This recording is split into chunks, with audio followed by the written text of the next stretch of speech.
বিয়ে ঘর কোনো পরিমাণ বিয়ের শুরু থেকে শেষ পর্যন্ত দিন ইসলাম নাই না। বউ দেখাতে দিন ইসলাম আছে, বউ দেখতে গেছে, ছেলে গেছে, বন্ধু গেছে, আর কেউ আছে, আর কেউ আছে, এখান থেকে শরীয়তের বাইরে হাঁটা শুরু হয়েছে। হতে হতে মেহমানরা রাত্রিতে জমা হয়েছে, ওদের দোনে সিঁড়ি চলছে, লালো ঝলমল হয়ে গেছে, বাড়ি যেন একদম ছেলে মেয়ে অবাধ চলাফেরা চলছে।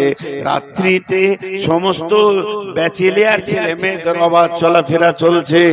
এরপরে বিয়ের দিনে প্যান্ডেল হলো, কোনো পর্দা নাই, মেয়েরা মাথা খুলে বেপর্দা ছেলেদের সঙ্গে খাওয়া দাওয়া করছে। তার মানে ওই বিয়েতে আমার শালা জায়গা পেল, আমার শালি জায়গা পেল, ওই বিয়েতে জায়গা পেল আমার নিজের ভাই, আমার বোন, আমার বোনাই, আমার দুখানা জামাই, আমার গোষ্ঠী যতজন ছিল সকলের জায়গা হলো। আর মাদ্রাসার আলিমরা পালিয়ে গেল। এরকম নোংরা জায়গায় থাকা যাবে না, নারী পুরুষের ভিতরে খাওয়া যাবে না। জায়গা পেল না কে? মাদ্রাসার মেহমান। জায়গা পেল না কে? মসজিদের মেহমান। ঘরটা যেন বিয়ের দাবিতে রয়েছে আমরা মুসলমান, আর চলাফেরাতে হয়ে গেছে ইহুদি খ্রিস্টান, আর ভাষাতে হয়ে গেছে গায়ের মুসলমান। এই মুসলমান আজকে বিলুপ্ত হয়ে গেছে।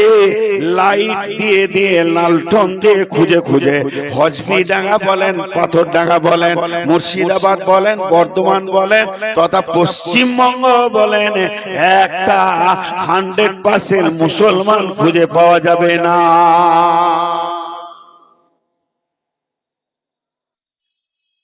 ভোটার লিস্টে এতদিন আমাদের নাম ছিল মুসলমান, দিয়ে এখন সংশোধনীতে লেগেছে, আরএসএস নেমেছে বিজেপি কে দিয়ে দিয়ে আমাদেরকে করে দিয়েছে বিচারাধীনে, স্ট্যাম্প মেরে দিয়েছে। কিন্তু এর থেকে আরো 20 বছর আগে আল্লাহ আমাদেরকে বেমুসলিম স্ট্যাম্প মেরে রেখে দিয়েছে। আল্লাহর খাতাতে আমরা মুসলমান নাই। আমরা যে গায়ের মুসলমান হয়ে গেছি। আমি যখন বাচ্চা মাদ্রাসায় 1-2 বছর পড়ি, তো আমার গ্রামে একটা কাগজ এসেছিল সৌদি থেকে, অত্র এলাকায় একটা ফতোয়া এসেছিল। ফতোয়াটা মসজিদে জুমার দিন দাঁড়িয়ে বলা হয়েছিল, তা আমি শুনেছি, আজও সেটা মনে আছে নকল। বলছে যদি কোনো মুসলমান, কোনো একটা মুসলমান ইসলামের বাইরে অন্য জাতির কোনো চাল চলনকে দেখে যদি বলে ওইটা ভালো, তোকে আবার নতুন করে কালেমা পড়তে হবে। আজকে বলেন আমরা কতটা আছি? বিশ্বনবী বলছেন, উম্মত, তোদেরকে আমি একটা জিনিস দিয়ে দিয়েছি রে উম্মত, আমি চলে গেছি, আমার কথাটা শোনো। এই হজবিডাঙ্গার মাটি থেকে জান্নাতুল ফেরদাউসের গেট পর্যন্ত আমি একটা তোদের রাস্তা করে দিছি। ওই রাস্তায় চলবে, চলতে চলতে তুই একদিন গিয়ে জান্নাতে পৌঁছাবি। তোকে পৃথিবীতে কেউ রুখতে পারবে না, আখিরাতেও রুখতে পারবে না, কবরেও তোকে রুখতে পারবে না। সেই রাস্তাটা কি? তারাকতু ফীকুম আমরাইন লান তাজিল্লুহু মা তামাসসাকতাম বিহিমা। আমি তোদেরকে দুটি রাস্তা বলে গেছি। যেমন রেল লাইনে দুটি পাতি দেওয়া থাকে, ওর উপরে ট্রেনটা ধরে, তোদেরকে আমি দুটি পাতির উপরে দাঁড় করিয়ে দিছি, এর উপরে তুই থাকবি, এই রাস্তা থেকে বের হয়ে যাবি না। লান তাজিল্লু মা তামাসসাকতাম বিহিমা, অতদিন তোমরা পথভ্রষ্ট হবে না, যতদিন এই দুটোকে আঁকড়ে ধরে থাকবে, এই লাইনে চলতে থাকবে, ততদিন পর্যন্ত তোমরা পথভ্রষ্ট হবে না। সেই দুটা কি? সেই দুটা কি? একটা হলো কালামুল্লাহ, একটা হলো সুন্নাতে রাসূলি। কিতাব আল্লাহি ওয়া সুন্নাতে রাসূলি। হে মুসলমান, তুমি আল্লাহর কিতাবকে জড়িয়ে ধরে থাকবে আর রাসূলের সুন্নতকে ধরে থাকবে। হে মুসলমান, তুমি আর পথভ্রষ্ট হবে না। এসআইআর নিয়ে আমরা ভুগছি,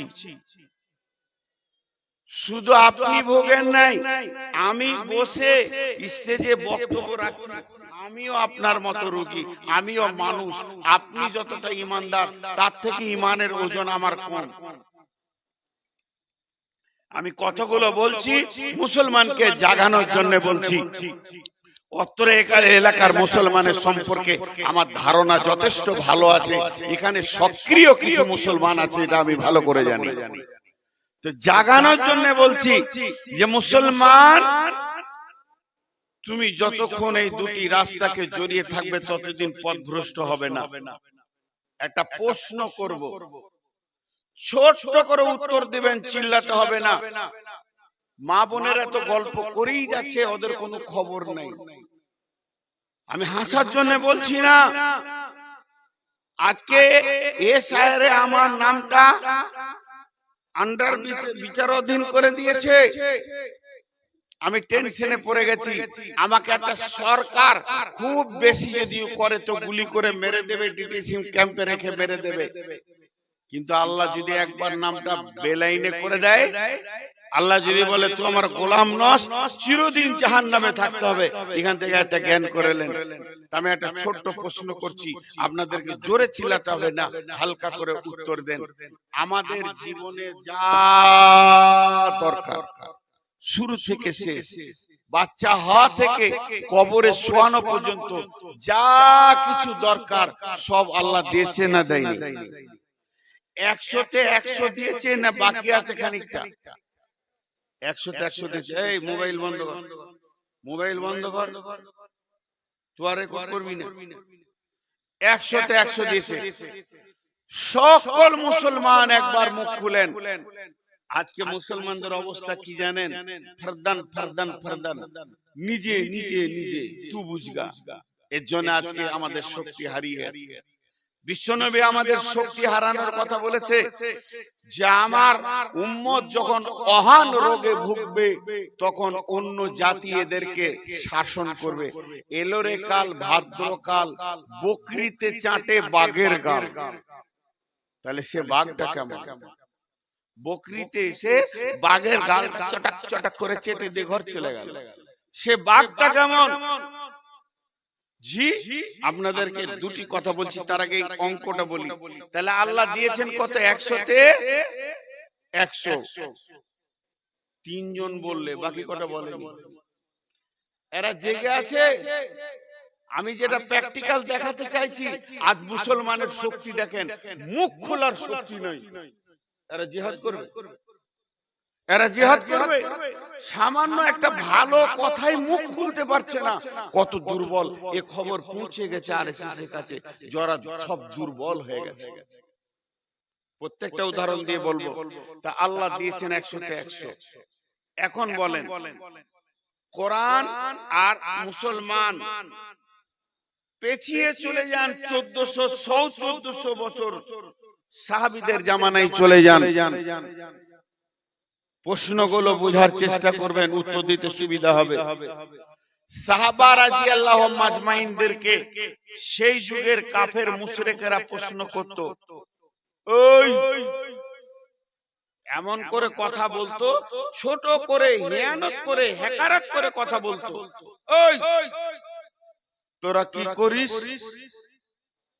ওরা উত্তর দিত, কোরআনে যা আছে আমরা তাই করি। তোরা কি করিস? কোরআনে যা আছে তাই করি। আবার যদি কেউ প্রশ্ন করত, ওই তোদের কোরআনে কি আছে রে? আমরা যা করি তাই আছে।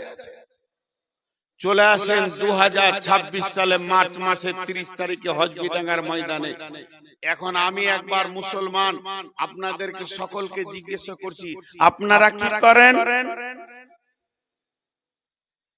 বলেন, কোরআনে যা আছে কে কে বলতে পারবে?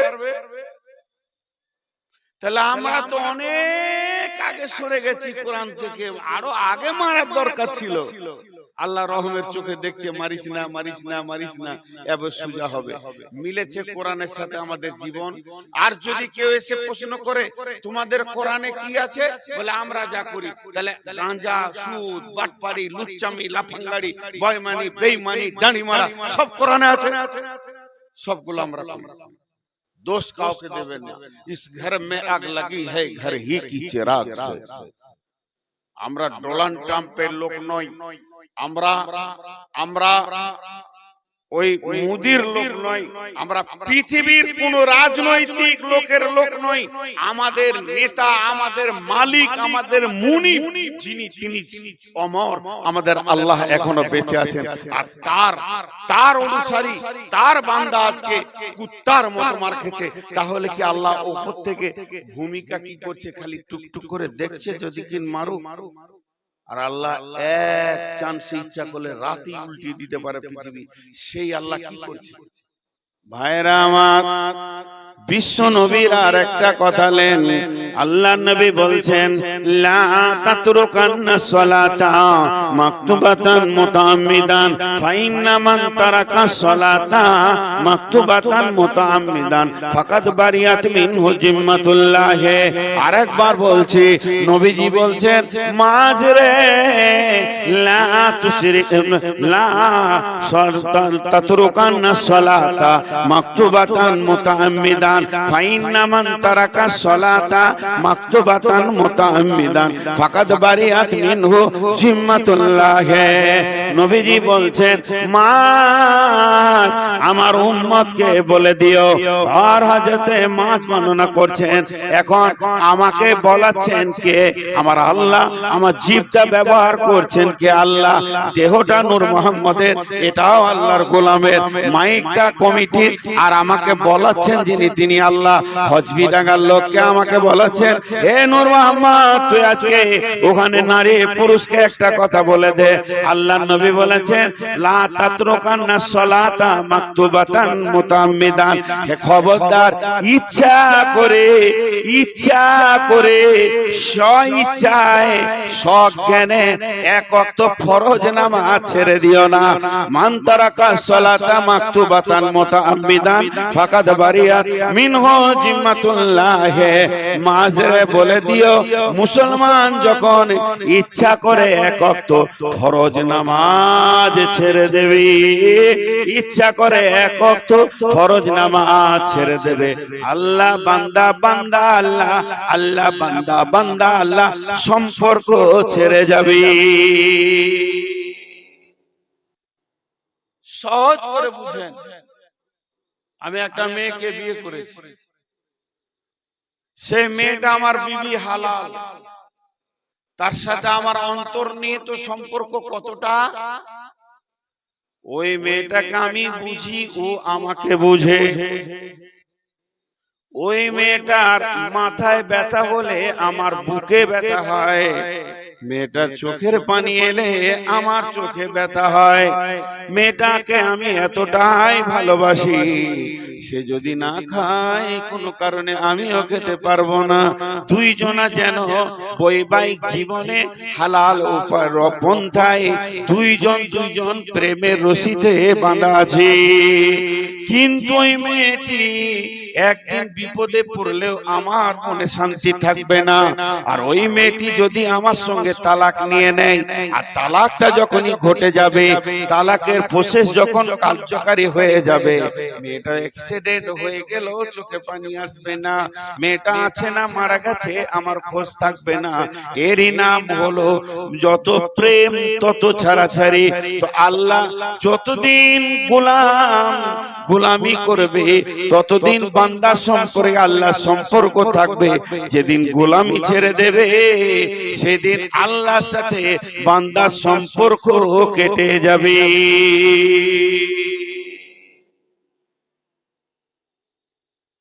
মুসলমানের এত মুখের জোর, খুতবা দিয়ে মসজিদ থেকে নামলে চারখানা প্রশ্ন মাথায় করবি,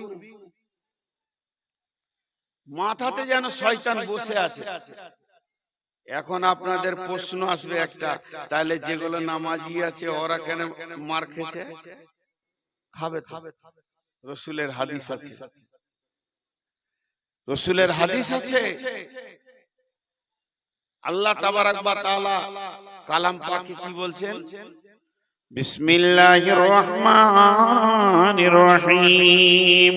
আল্লাহু ওয়ালিয়ুল্লাযীনা আমানু ইখরিজুহুম মিনাজ যুলুমাতি ইলান নূর ওয়াল্লাযীনা কাফারু আউলিয়াউহুমুত তাগুতু ইখরিজুনাহুম মিনান নূরি ইলাজ যুলুমাত উলাইকা আসহাবুন নারি হুম ফিহা খালিদুন। এই জুলুম অত্যাচারটা নতুন লয়, এই জুলুম অত্যাচারটা নতুন নয়। আরেকবার বলছি, এই জুলুম অত্যাচারটা নতুন নয়, বহুত পুরাতন। কত পুরাতন? যেদিন আদমের জন্ম হয় ওই দিন থেকে জুলুম অত্যাচার চলছে। মা বোনেরা, জালসা শেষ, বাড়ি চলে যান। সুবহানাকা আল্লাহুম্মা রব্বানা ওয়া বিহামদিকা আল্লাহুম্মা গফিরলি। যান, দোয়া পড়ে দিয়েছি, ঘর চলে যান, বাড়িতে দিয়ে দিই।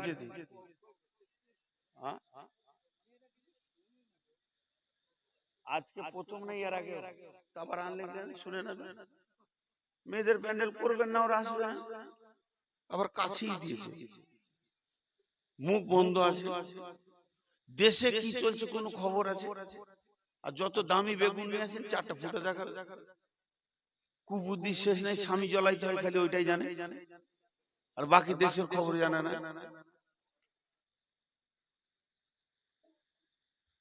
আজি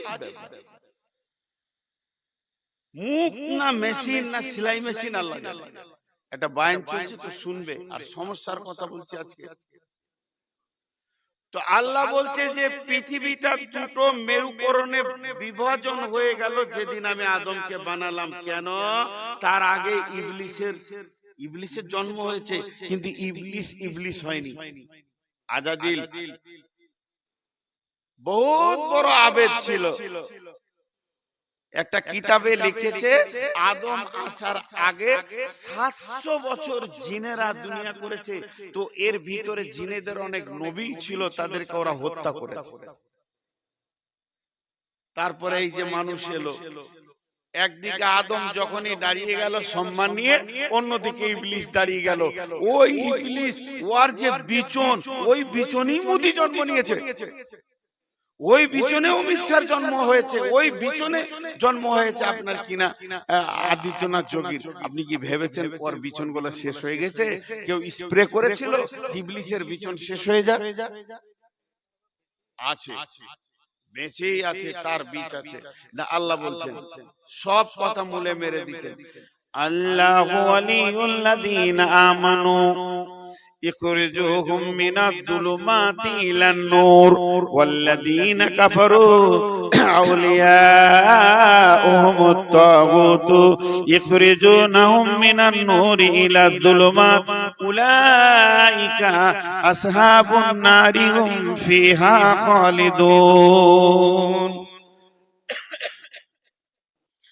যারা আল্লাহর বন্ধু হবে, যারা আল্লাহকে আপন বানাবে, যারা আল্লাহর দ্বীনের সঙ্গে সম্পর্ক রাখবে, তারা অন্ধকারের ভিতর থেকে আলোর দিকে দৌড়ে আসবে, এসে তারা নুরানি তরিকাকে গ্রহণ করবে, নবীজির কাছ থেকে দ্বীনের আলো নেবে, আর ওই আলোতে চলে চলে তারা নিজের জীবনকে কামিয়াবি করবে। কিন্তু যারা কাফেরের সঙ্গে হাত মিলাবে, তাগুত শক্তির সঙ্গে হাত মিলাবে, শয়তানের সঙ্গে বন্ধুত্ব করবে, তারা আলো পেয়ে আলো থেকে বেরিয়ে গিয়ে অন্ধকারকে গ্রহণ করে নেবে। আর যারা এইটা গ্রহণ করবে তারা চিরদিন জাহান্নামের আগুনে ঢুকে থাকবে, ওখানেই তাদেরকে এর মাসুল দিতে হবে। আল্লাহ তাবারাক ওয়া তাআলা ওই কথাটাই সূরা বাকারায় বললেন, আল্লাহু ওয়ালিউল্লাযিনা আমানু ইখরিজুহুম মিনাজ যুলুমাতি ইলান নূর। ঈমানদারেরা যারা আল্লাহর সঙ্গে আপোস করেছে তারা অন্ধকার থেকে এসে আলোকে গ্রহণ করেছে। আলো বলতে এই আলোটা অন্য আলো নয়, এই যে আলোটা দেখাচ্ছি এই আলোটাকে গ্রহণ করেছে। আর যারা বেঈমান কাফেরের সঙ্গে শয়তানের সঙ্গে হাত মিলিয়েছে, আপোস করেছে, তারা এই রকম দ্বীনি নূরানি তরিকাকে ছেড়ে দিয়ে নিমজ্জিত অন্ধকারের দিকে দৌড়েছে।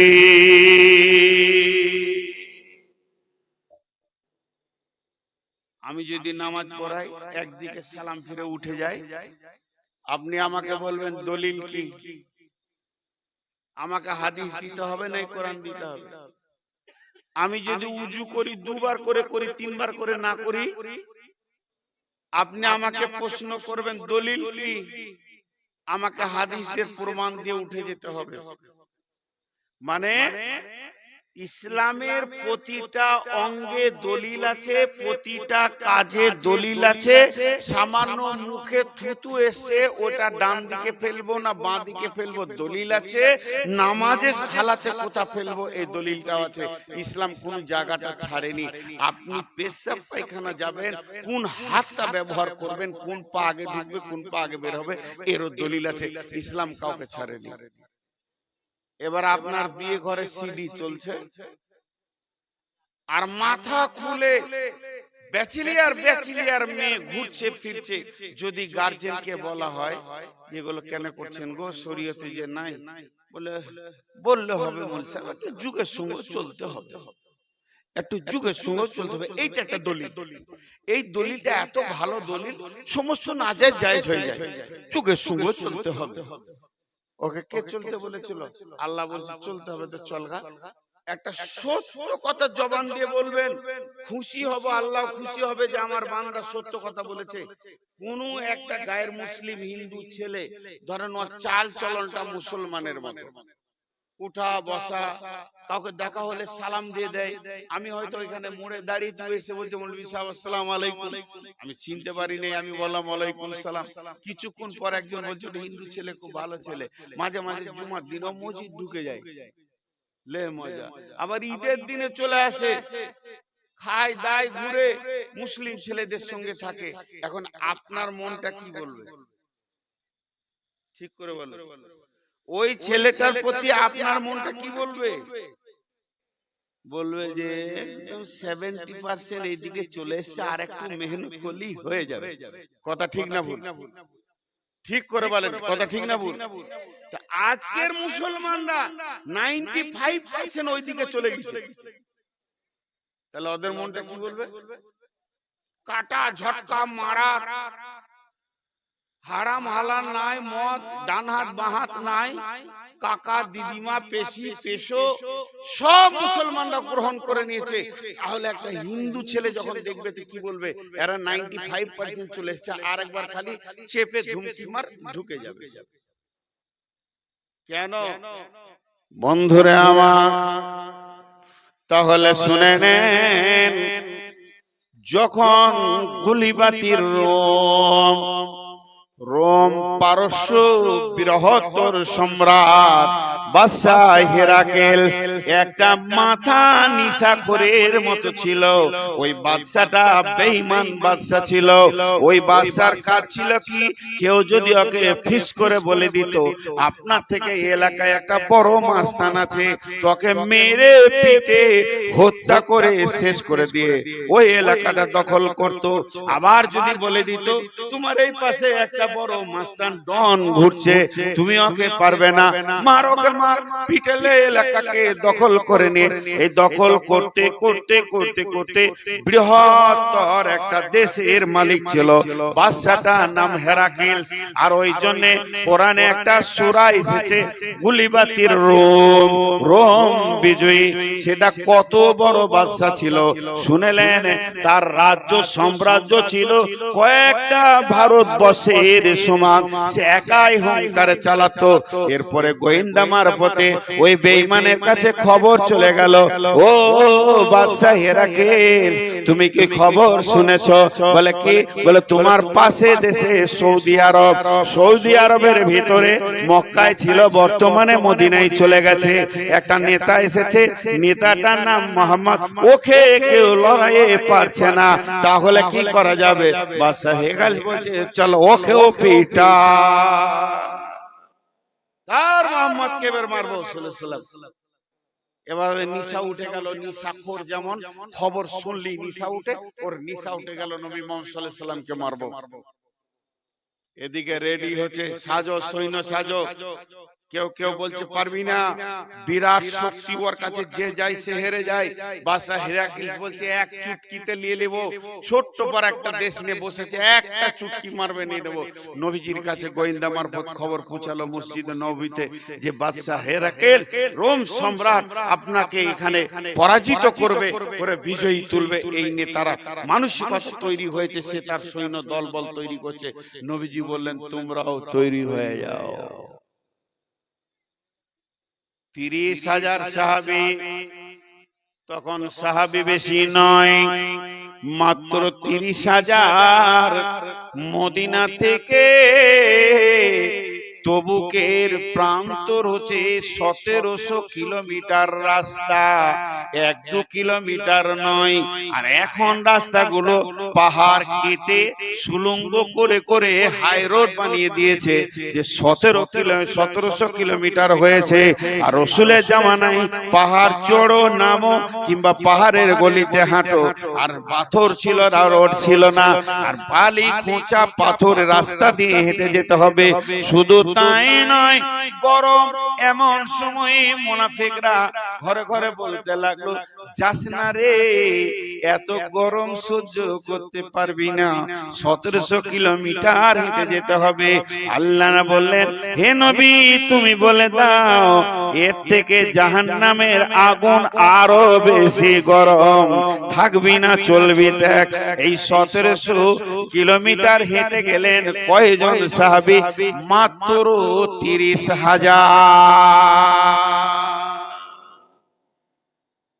30,000 গিয়ে দাঁড়িয়েছে। আর বর্ডারে ওই পারে খালি ঘুরছে, বাঘের মতো হুঙ্কার দিচ্ছে। কত? 1.5 লক্ষ। 1.5 লক্ষ, 1,50,000। 30,000 বাদ দেন, তাহলে আছে কত? 1,20,000, ওদের বেশি। বাদশাহ মুছে হাত দিচ্ছে, একবার দিব ঝাঁপ তো বাঘে যেমন ছাগল তুলে লাই, 30,000 শেষ করে দিব। বিশ্বনবী যতই নবী তাও মানুষ, মানসিক ভাবে চিন্তা করছে কি করা যাবে, কি যে হবে রিজাল্ট। আল্লাহর কাছে দোয়া তো করছেনই, আর আল্লাহ দোয়া কবুল করবেন। এইরকম একটা ময়দানে উনি টেনশন করছেন। হযরতে উমর চেহারার দিকে তাকিয়ে বুঝতে পেরে গেছে, মনে হয় যেন রাসূলুল্লাহ সাল্লাল্লাহু আলাইহি ওয়াসাল্লাম চিন্তা করছেন। তো হযরতে উমর রাসূলুল্লাহ সাল্লাল্লাহু আলাইহি ওয়াসাল্লামের মানসিকতাটা আপে বাড়ানোর জন্য কি বলছে জানেন? ইয়া রাসূলুল্লাহ, আপনি চিন্তা করছেন? তাই তো উমর, কি মনে হয়? হযরত উমর বলছেন, ইয়া রাসূলুল্লাহ, আপনি সমস্ত সাহাবীকে নিয়ে তাবুতে আরাম করেন, আমাকে একা ছেড়ে দেন। আমি একটা হুঙ্কার মারবো, 1.5 লক্ষকে ময়দান ছাড়িয়ে ঘর ঢুকিয়ে দেব। নবীজি বললেন, উমর রে, তোমার সাহসটা এত বেশি কেন? হযরত উমর বললেন, ইয়া রাসূলুল্লাহ, আপনি বলেছেন যাদের সঙ্গে আল্লাহ আছে তারা জীবিত, যাদের কাছে আল্লাহ নাই তারা মৃত। আমি উমর মনে করি আমি একাই জীবিত, আর ওইদিকে যে 1.5 লক্ষ দেখছি ওগুলো আমাকে লাশ মনে হচ্ছে, ওদের কাছে আল্লাহ নাই, ও আমাকে পারবে না। জিহাদের ডঙ্কা যখনই বেজে উঠলো, 30,000 হুঙ্কার মারলো, 1.5 লক্ষকে ময়দান ছাড়িয়ে দিল, কিছুগুলোকে জাহান্নাম পাঠিয়ে দিল, আর মুসলমানদের 10 থেকে 12 জন মাত্র শহীদ হয়ে জান্নাতে চলে গেল। এরই ভিতরে মারতে মারতে পিটাতে পিটাতে বাচ্চার সিংহাসনে গিয়ে আর লোহা সোনার মানে মাথার কুব্বাটা মুকুটটা আর ওখানে যত স্বর্ণ ছিল সবগুলোকে নিয়ে এসে মসজিদে নববীতে বাইতুল মালে জমা করে দিল। আল্লাহ তাবারাক ওয়া তাআলা এর মর্মে একটা কোরআনের সূরা নাযিল করেছেন, সূরা রুম। আল্লাহ বলেছেন কুলিবাতির রুম। বন্ধুরা আমার 30,000 1.5 লক্ষকে ঢুকে দিয়েছে। আজকে মুসলমান আমরা আর জীবিত নাই।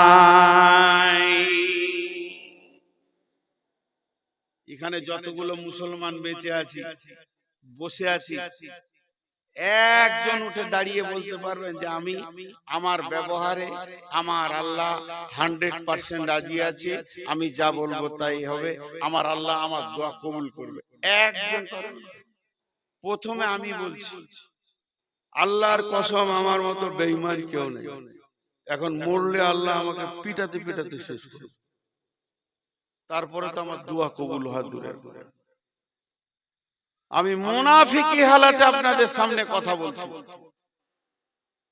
100% ঈমান থাকবে, রাতে দোয়া করব, সকালে কবুল হবে। নাই, শেষ হয়ে গেছি, শেষ হয়ে গেছি।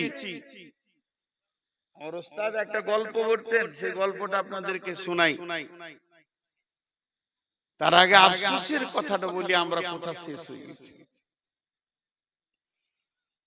না আমলে, না বিয়েতে, না শাদীতে, না চলা ফিরা, বন্ধু বান্ধব, লেন দেন, ভাষা, কৃষ্টি কালচার কিছুই নেই। একজন বর্ধমানে মৌলানা, নাম করবো না, আমাকে একটা ঘটনা শোনাচ্ছিল, তো আমাকে হাসি লেগে গেল শুনে। আমাদের 24 পরগনা বারাসাত না ওই ধামাখালি, তুষখালি, সোনাখালি, বকখালি এলাকাটা বেশিরভাগ বেরেলি আছে। বেরেলি আজকে একটা বেরেলিতে মনে হয় পীর এসে জলসা আছে, 5 গ্রাম পার হওয়ার আগে দেখলাম খুব ধুমধাম করে পীর সাহেবের ধুম চলছে। তো ওই এলাকায় এরকম আছে। তো এইরকম যদি জালসা হয়, বিহারের দিকে দেখবেন জালসা হলে গজল বলার লেগে একটা হায়ার করে লোক আনবে। ওর খালি কাজ হচ্ছে গজল বলা। প্রথম দিকে 3টে বলে নিলে, তারপরে একটা করে বক্তা নামবে, একটা করে গজল বলবে। আমি আমার আগে যে নামবে মাঝেও গজল বলবো, আমি বলতে দিই না, বলে তারা আমাকে বক্তৃতা দিয়ে তারপরে যা করবে করবে। আছে, তবে এরা ভালো গজল বলে, আইলা হাদিস লোক। আর ওখানে ঢোল তাবলা নিয়ে কাওয়ালি হচ্ছে, ভালো কাওয়ালি বলনেওয়ালা নিয়ে এসছে জালসাতে গো। একটা করে বক্তা নামছে, একটা করে কাওয়ালি হচ্ছে। বেরেলি মাল কি করবে, ওরা তো ঢোল তাবলা নিয়ে পড়ে আছে সারা জীবন। তো আমাদের বর্ধমানের একজন বক্তা চলে গেছে ওখানে, ও কিন্তু আসলে বেরেলি গিয়ে ও অবাক, ওই স্টেজে বসে আছে আর এখানে কাওয়ালি চলছে, টুমটুম করে ঢোল তাবলা হারমোনিয়াম যা বাজাইতে হয়। কাওয়ালিতে কি বলছে জানেন? কাওয়ালিটা শুনে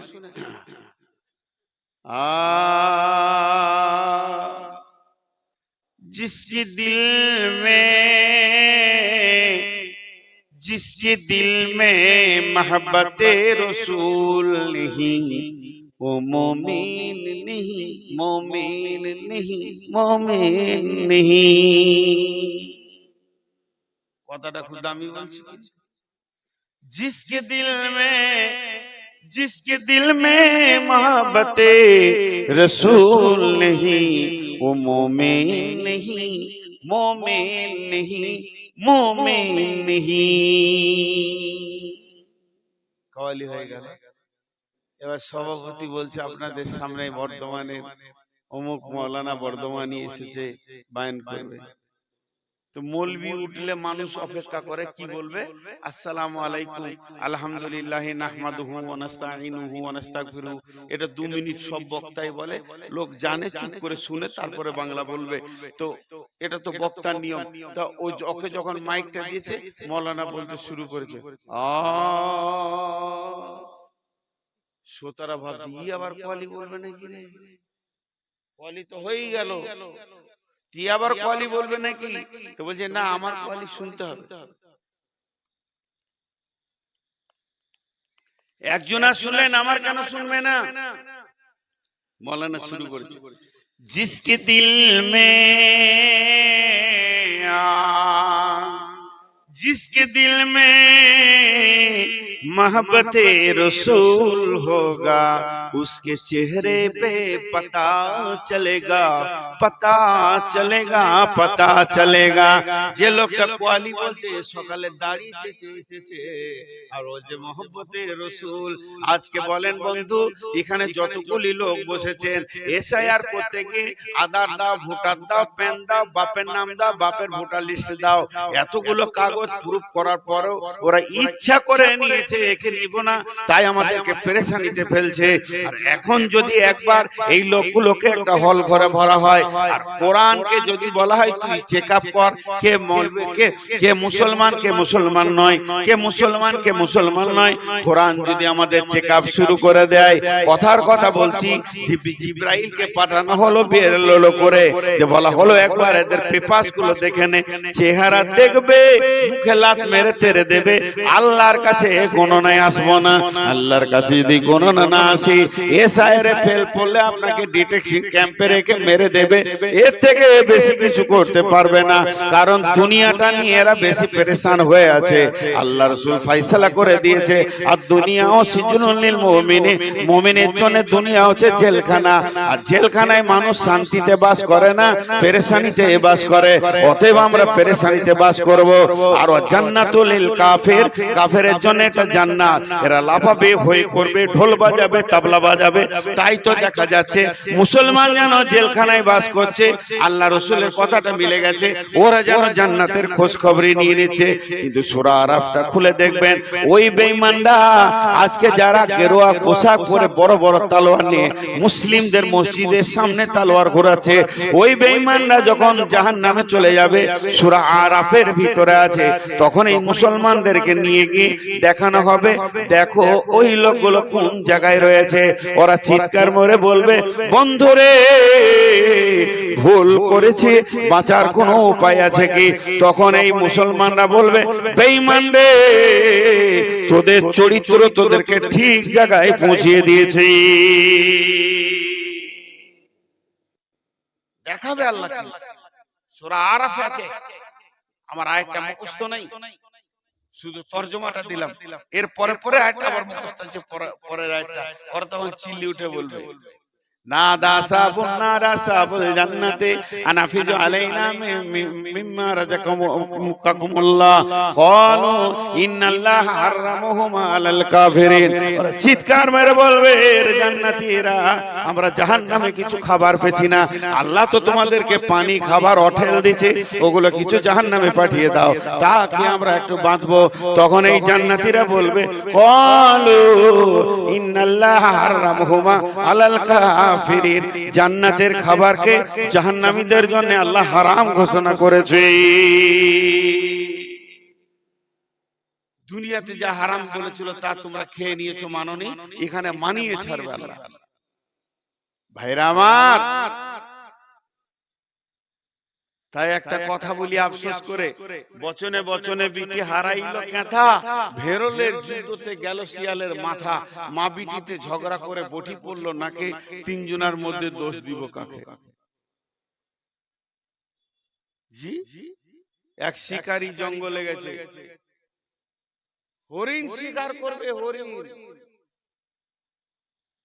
গোটা জঙ্গল ঘুরে ক্লান্ত হয়ে গেছে, খালি হাতে ঘর যাব, দেখতে একটা গাছের নিচে ঝোপে দুটো ছোট ছোট বাঘের বাচ্চা, একদিনের বাচ্চা কি দুদিনের বাচ্চা, বাঘের বাচ্চা রয়েছে।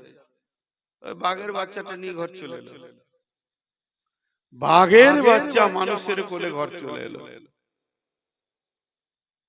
এক মিনিট ধ্যান দেন, এক মিনিট। এবার মানুষের উঠার টাইম হয়ে গেছে, মনে মনে ভাবছে তুই থাক আর তোর বাপ থাকুক, আমি জানলাম। বাপজিরা, জালসা কমিটিকে একটা কথা বলে বলে ক্লান্ত হয়েছি, পারি নাই, দেখুন ছেড়ে দিয়েছি। 12টার পরে জালসা করবো এই নিয়তটা করিয়েন না। এখানে একটা কথা বলবো, আমি ভুলে গেছিলাম, মাথা থেকে সরে গেছিল, একটু ধ্যান দেন, এই উদাহরণটা পর বলবো। আর এই যে উঁচু করেছে, উঁচু জালসার 1.5 ফুট যদি উঁচু হয়, বক্তাদের বক্তব্য ভালো জমে, শ্রোতা বক্তা। এইখানে কাছে যে কোটা বসেছে সব ঘাড়ের অসুখ হয়ে যাবে, কালকে মালিশ করবেন। আসমানের চাঁদ দেখছে, হ্যাঁ আমি দেখছি তো, আপনারা একবার করে ঘাড় নামাচ্ছেন, নাহলে এমনি করে থাকলে ঘাড় ধরেই যাবে। বুঝে না, বহুত বলেছি। আর এই স্টেজ উঁচু করে শুধু এই এরিয়াটা, মালদাতে আপনাদের ডবল লোক হয়, কিন্তু 1.5 ফুট উঁচু, 1.5 ফুট, আর এটা 1.5 ফুট, 3 ফুট হয়ে গেল। আমি বসলে মুখামুখি সামান লাগবে, কিন্তু এটা যে উঠলাম, আমার তো মনে হলো 2 তলা পেরিয়ে গেল নাকি। তাই আমি আবার ওই একে বললাম ভাইকে যে লিফট লাগাতে, লিফট ভালো, এগুলো ভুল। তো আমি যে উদাহরণটা দিচ্ছি কি, বাঘের বাচ্চাটা নিয়ে বাড়ি চলে গেল, বাড়িতে যে ওর মাথা খুলেছে যে বাঘ তো খোয়া যাবে না, হারাম, তাহলে একে রাখবো কোথায়? ওর ভেড়া আছে মেলায়, ভেড়ার দলে ভরে দিয়েছে। বাচ্চাটা কার? মানুষ হচ্ছে কোথায়? ভেড়ার দলে। বাঘের বাচ্চা ভেড়ার দলে। এবার ভেড়ার দলে মানুষ হচ্ছে, ওর 1-150 ভেড়া আছে। যখন এদিকে গুঁতা মারে ওইদিকে লাগে, ওইদিকে গুঁতা মারে এদিকে লাগে, এই করতে করতে করতে করতে বড় হচ্ছে। ইনি কেন বসছেন জানেন? কেন বলে? আমি জানি কেন। চোখ মুজে বলে দেবো, আর 100% ঠিক হবে এটা, কিন্তু কোনো লাভ নেই, কোনো লাভ নেই। আস্তে আস্তে বেশ বড় হয়েছে বাঘের বাচ্চাটা, কিন্তু গুঁতা খেয়ে খেয়ে বড় হয়েছে। একদিন ওই শিকারী ওই বাঘের বাচ্চা সহ 150 ভেড়া নিয়ে জঙ্গলের ধারে চড়াতে গেছে। সব ভেড়া চড়ছে, আর বসে বসে বসে বসে জাল বুনছে, বসে বসে জাল বুনছে, আর দেখছি সব ভেড়া ঠিক আছে। কিন্তু একটা জঙ্গলি বাঘ, ও জঙ্গলে মানুষ হয়েছে, ও নিয়ত করেছে আজকে একটা ভেড়া খাবো, খাবো তো খাবো, একটা বড় ভেড়া নিয়ে পালাবো। দৌড়ে এসে আও করে বড় ভেড়া বলে ওই বাঘটাকেই ধরে ফেলেছে। আর বাকি যে 150 ভেড়া ছিল, ওরা একটা শব্দতে বাড়ি ঢুকে গেছে। ওকে যখন থবা মেরেছে, কামড়াতে যাবে, তখন দেখছি যে আমার মতোই গায়ে চাকা চাকা দাগ, আমার মতোই বাঘ। ভেড়ার দলে গেলে আর মাথা কাজ করছে, এর মাথা মনে হচ্ছে রাঁচিতেও কাজ হবে না, ফেল হয়ে যাচ্ছে। কি ব্যাপার? তোকে তখন ছেড়ে দিয়ে বলছে, এই তুই বাঘের বাচ্চা, আমার মতো বল। ও বলছে অনেকক্ষণ থেকে ট্রেনিং করলো, হলো না। শেষকালে ওরা কানটা ধরে নদীর ধারে নিয়ে গেল, বলছে দেখ এবার ওকে জালসা করছে। তোর গোপ আছে, আমারও গোপ আছে, তোর 2 পাটি দাঁত আছে, আমারও দাঁত আছে, তোর পায়ে থবা আছে, নখ আছে, আমারও থবা আছে, তোর গায়ে যেমন দাগ আছে, আমারও দাগ আছে। আর আমি একটা হুঙ্কার মেরে দিয়েছি, 150 ভেড়াকে ঘর পাঠিয়ে দিলাম। তুই হতভাগা থেকে গেছিলি, আর তুই ভেড়ার ভিতরে রয়েছিস। তুই যদি আমার মতো একটা হুঙ্কার মারিস, 150-200 ভেড়া ময়দান ছেড়ে দেবে। একবার আমার মতো তুই বল আও। ও তখন বলছে তখনই মাথায় হাত দিয়ে বলছে, হতভাগা রে, এলো রে কাল ভাদ্র কাল, ভেড়াতে চাটে বাঘের গাল। তোর জীবনে এই ঘটনাটা ঘটলো কেন? তুই বাঘের বাচ্চা, মানুষ হয়েছিস ভেড়ার ভিতরে, এই জন্য তোর সত্তাটা হারিয়ে গেছে। তুই কোন সত্তার মানুষ তুই নিজেকে আর বুঝতে পারছিস না। মুসলমানের বাচ্চা বাঘের বাচ্চা, এ হলো উমারের বাচ্চা, এ হলো আলীর বাচ্চা, এ হলো খালিদ বিন ওয়ালিদের বাচ্চা। একটা হুঙ্কারে 1.5 লক্ষকে কাঁপিয়ে দেবে। কিন্তু এরা নিজেদের জায়গাটা ছেড়ে দিয়েছে, মসজিদ মাদ্রাসায় বসা ছেড়ে দিয়ে এরা চায়ের দোকানে, ক্লাবে, আড্ডাতে, তাসে, জুয়োতে, লুডোতে, দাবাতে বসে বসে বসে বসে বসে বসে বাঘের সত্তাটাকে হারিয়ে দিয়ে ভেড়া থেকেও নিচে চলে গেছে। এখন শাসন করছে এদেরকে, যাদের কাছে কোরআন নাই, যাদের কাছে হাদিস নাই, যাদের কাছে শক্তি নাই, তারা এদেরকে পরিচালনা করছে। এটা বড় দুর্ভাগ্যের বিষয়। বাঘের বাচ্চা আজকে ভেড়া থেকেও নিচে চলে গেছে। শেষ হয়ে গেছে আমাদের সত্তা। আজকে যদি আমরা চায়ের দোকানে আর তাসের আড্ডা আর লুডু দাবা ছেড়ে দিয়ে বাঘের মতো সত্তানে দাঁড়িয়ে থাকতাম, তো আমি আলীর বাচ্চা, আমি হযরত উসমানের বাচ্চা, আমি খালিদ বিন ওয়ালিদের বাচ্চা, আমার বাপের নাম হযরত উমর, আমরা একটা হুঙ্কার মারবো তো এলাকা জয় হয়ে যাবে। কিন্তু শেষ করে দিয়েছি। জি ভাই, ওহান রোগটা কি? সাহাবীরা প্রশ্ন করলেন ওহান রোগটা কি? আল্লাহ রাসূল বললেন হুব্বুদ দুনিয়া কারাহিয়াতিল মউত। হুব্বুদ দুনিয়া কারাহিয়াতিল মউত। বাংলায় বলি পৃথিবীকে প্রেম করবে, মওতকে ভয় করবে এই জাতি, তখনই এদেরকে ধ্বংস হতে হবে। এই জাতির গুণ কি ছিল? আমাদের পূর্বপুরুষের গুণ কি ছিল? মওতকে স্বাগতম জানাতো, এসো এসো এসো, তৈরি, আমি শহীদ হতে তৈরি। জি, আল্লাহ রাসূল বলছেন অমুক জিহাদে কে যাবে? ইয়া রাসূলুল্লাহ আমার নামটা প্রথমে দেন, আমি শহীদ হব, আমি শহীদ হব।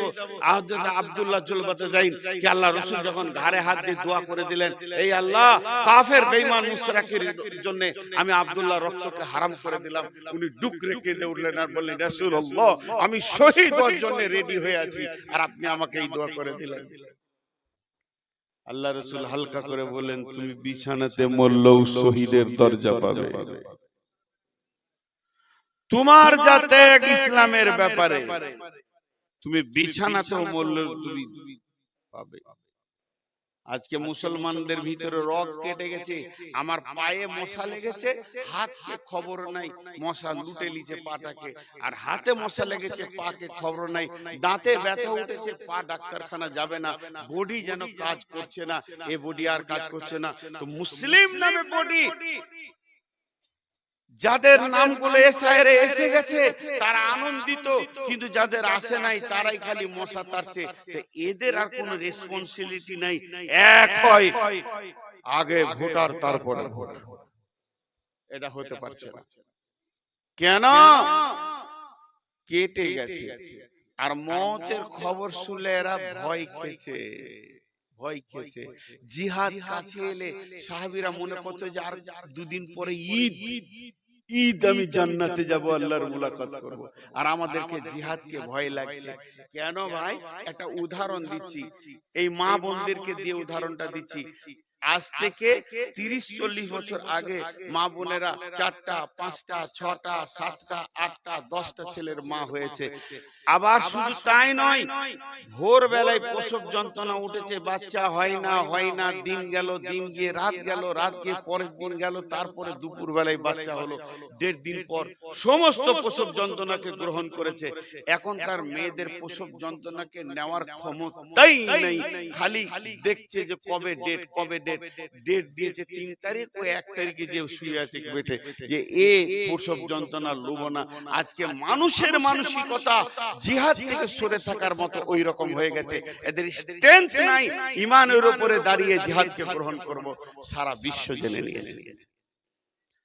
এবার বলেন, এতক্ষণ যা বললাম সবটার নাম হলো সমস্যা। এতক্ষণ যা বললাম 5 মিনিট 10 মিনিটের নাম হলো সমস্যা। আমি এতক্ষণ যা আপনাদের সামনে বক্তব্য রাখলাম, বক্তব্যটা এখন যদি ছেড়ে দিয়ে নাম হবে সমস্যা। এবার সমাধানের কথা বলছি। বিসমিল্লাহির রহমানির রহিম। ওয়াদাল্লাহুল্লাযীনা আমানু মিনকুম ওয়া আমিলুস সলিহাতি লা ইস্তাখলিফান্নাহুম ফিল আরদি কামা ইস্তাখলাফাল্লাযীনা মিন ক্বাবলিকুম। আমি ওয়াদা করেছি আপনাদের এই জালসায় আসবো। আমার আল্লাহ যদি আমাকে আসার তৌফিক না দিত আসতে পারতাম না। ইনি ওয়াদা করছেন কাল সকালে কলকাতা যাবে, আল্লাহ যদি তৌফিক না দেয় তো যেতে পারবে না। কমিটি ওয়াদা করছে কাল সকালে আপনাদেরকে নিয়ে আনন্দ করবে, আল্লাহ যদি তৌফিক না দেয় তা পারবে না। কিন্তু আল্লাহ যদি ওয়াদা করে তৌফিক চাইতে হবে। কথা বলেন, আল্লাহ যদি ওয়াদা করে নূর মোহাম্মদ তোকে কাল সকালে মারবো 8টায়, তা কারো কাছে ক্ষমতা চাইতে হবে? আল্লাহর ওয়াদা সত্য না মিথ্যা? সবাই একবার বলবেন না, এক দুইজন বলবেন আল্লাহর ওয়াদা সত্য না মিথ্যা? এবার আল্লাহ ওয়াদা করছেন কোরআন শরীফে সূরা নূরে 55 নম্বর আয়াত, কি বলছে দেখেন, ওয়াদাল্লাহুল্লাযীনা মিনকুম ওয়াদাল্লাহুল্লাযীনা আমানু মিনকুম ওয়া আমিলুস সালিহাতি। আল্লাহ ওয়াদা করছেন, হে ঈমানদাররা, আমি আল্লাহ তোমাদের সঙ্গে ওয়াদা করছি। কি ওয়াদা করছি? তোমরা খালি আমাকে বলো ইন মিনকুম ওয়া আমিলুস সালিহাতি, তোমরা ভালো আমলে খালি ঢুকে যাও। ভোটার লিস্ট দেখতে যেতে হবে না, বিয়ালেরও কাছে যেতে হবে না, তোমাকে যেতে হবে না উকিলের কাছে, দ্বারস্থ হতে হবে না কোর্টের কাছে। তুমি এক কাজ করো, সমস্ত মুসলমান মসজিদে ঢুকে যাও। হাইয়া আলাস সালাহ, নামাজে এসো। হাইয়া আলাল ফালাহ, সমাধান লিবে তো এখানে এসো, মসজিদে ঢুকে যাও। আল্লাহ কি বলছেন, কি করব? লা ইস্তাখলিফান্নাকুম ফিল আরদি কামা ইস্তাখলাফাল্লাযীনা মিন ক্বাবলিকুম, যেমন তোমাদের পূর্বপুরুষদেরকে অর্থাৎ সাহাবীদেরকে যেদিকে হেঁটেছে সেই দিকে বিজয়ী দিয়েছি, আজকে তোমাদেরকেও আমি ভারতের মাটিতে বিজয়ী দেখাবো। তোমরা এ দেশ শাসন করবে, তোমাদের কাছ থেকে কেউ কেড়ে নিতে পারবে না। তোমরাই শাসন করবে, দেশ তোমাদের অধীনস্থে চলে আসবে, শুধু আমি যেটা বলছি ওইটা করো। কিন্তু আমরা করতে রাজি নই, আমল করব না, আমল করব না। মাফ করবেন একটা কথা বলছি, ক্ষমা করবেন একটা কথা বলছি, মাফ করবেন একটা কথা বলছি, ক্ষমা করবেন একটা কথা বলছি, আবার 3 বার মাফ চাইছি একটা কথা বলছি, ক্ষমা করবেন একটা কথা বলছি। যত নেতৃস্থানের আপার লেভেলের লোক বসে আছে তারা কেন আজকে চুপ? বলেন, আজ কেন চুপ? তারা মুখ খুলছে না। তাদের মধ্যে দুটো গ্রুপ তৈরি হয়েছে, একটা গ্রুপ টিএমসিতেই থাকবে আর একটা গ্রুপ খালি ভাবছে যে কালকে যে একবার দেখা করব নাকি বিজেপি কে, ওইদিকে ঢুকবো নাকি, এরকম একটা টেন্ডেন্সি তৈরি করেছে। জি শেষ হয়ে গেছে। আল্লাহর একটা ছোট্ট সূরা বলছেন আমাদের কাছে, দুটি আয়াত বাদ দিয়ে দুটি আয়াত বলছি। বিসমিল্লাহির রহমানির রহিম, ফালিয়াবুদু রব্ব হাযাল বাইত, ফালিয়াবুদু রব্ব হাযাল বাইত আল্লাযী আত'আমাহুম মিন জু'in ওয়া আমানাহুম মিন খাওফ। বর্তমানে যে ঘটনাটা ঘটেছে পশ্চিমবঙ্গ জুড়ে চলছে, এটা বিজেপিকে দোষ দেবেন না, আরএসএস কে দোষ দেবেন না, তৃণমূলকে দোষ দেবেন না, কোন রাজনৈতিক দলকে দোষ দেবেন না। আল্লাহ বলছে শোন, ফালিয়াবুদু রব্ব হাযাল বাইত, এই যে ঘরটা রয়েছে মানে মসজিদের দিকে আঙ্গুল তুলে আমি বলছি, কাবাকে কেন্দ্র করে আয়াতটা নাজিল হয়েছে। এখন প্রত্যেকটি মসজিদের দিকে আঙ্গুল দিয়ে এই আয়াত পড়া যাবে। এই ঘরের মালিকের নাম মাস্টার, এই ঘরের মালিক ডাক্তার, ওই ঘরের মালিক হলো হাজি, এই ঘরের মালিক হলো গ্যাজি মিস্ত্রি। ওই ঘরটা কার না? ওই ঘরটা হলো আমাদের গ্রামে প্রাইমারি মাস্টারের। আর মসজিদের দিকে যদি আঙ্গুল তুলি, এই ঘরের মালিকের নাম কি? সকলেই বলবেন আল্লাহ। তো আল্লাহ বলছেন ফালিয়াবুদু রব্ব হাযাল বাইত, এই ঘরের মালিকের তোমরা ইবাদত করো। আল্লাযী আত'আমাহুম মিন জু'in ওয়া আমানাহুম মিন খাওফ, ওই ঘরের মালিক তোমাকে পৃথিবীতে দুইখানা জিনিস দেবে। আখিরাতের কথা বলছে না, পৃথিবীতে দুটো জিনিস দেবে। একটা জিনিস হলো কি আল্লাযী আতামাহুম মিন জু'ইন ওয়া আমানাহুম মিন খাউফ। তোমার যখন অভাব চলবে এই ঘরের মালিক তোমাকে সচ্ছলতার ডালি দিয়ে ভরে দেবে, আর যখন তুমি অভাবগ্রস্ত হবে সচ্ছলতা দেবে। আর তোমাকে যখন কেউ পেরেশান করবে, কোন দিক থেকে আক্রমণ আসবে, ওয়া আমানাহুম মিন খাউফ, এই ঘরের মালিক তোমাকে নিরাপত্তা দান করবে। ভাইয়া ভাইয়া খালি একটা কথা বলছি, কোন রাজনৈতিক দলকে দোষ দিবেন না। আমি যত বকলাম সব কথার এক কথা, বিজেপি কিছুই করতে পারবে না, আরএসএস পারবে না, তৃণমূল পারবে না, যদি আমার আল্লাহ আমার সঙ্গে থাকে। ওকে সাথে নিতে হবে, মেন সাবজেক্টটা। আর আল্লাহ যদি নারাজ হয়ে যায়, সারা পৃথিবীর মানুষ একদিকে হয়ে আপনার কিছু করে নিতে পারবে না। তো শুধু একটা কথা, যে আমরা তিনটে জিনিসকে মহব্বত করি। খুব হক কথা বলছি, ক্ষমা চেয়ে বলছি। এইখানে টেবিলে সন্ধ্যা থেকে এই পর্যন্ত কত কালেকশন আছে? 10 লাখ 10 লাখ। জি, এখানে টাকা দিতে কষ্ট হবে, কষ্ট হবে। মুসলমান টাকা অন্য জায়গায় খরচা করছে। শেষ হয়ে গেছে আমাদের মাথাটা। ওই যে 2 লাইনের কবিতাটা বললাম, বচনে বচনে বিটি হারাইল কেথা, ভেরলের যুদ্ধতে গেল শিয়ালের মাথা, মা বিটিতে ঝগড়া করে বটি পড়ল নাকি, তিনজনের মধ্যে দোষ দিব কাকে? হায় রে মুসলমান, আমরা শেষ হয়ে গেছি।